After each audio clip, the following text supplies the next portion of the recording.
কি অবস্থা সবার, কেমন আছেন? আশা রাখি সবাই ভালো আছেন, আমরাও ভালো আছি। রান্নাঘরে তখন রান্না করছি, প্রচুর গরম আজকে, এই জন্য মন চাইছে যে একটু আমের লস্যি বানিয়ে খাই।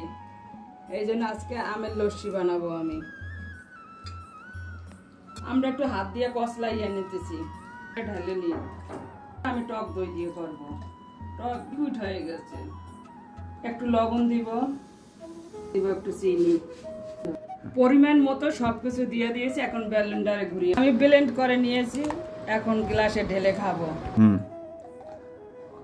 এই গরম এটাই খুব দরকার।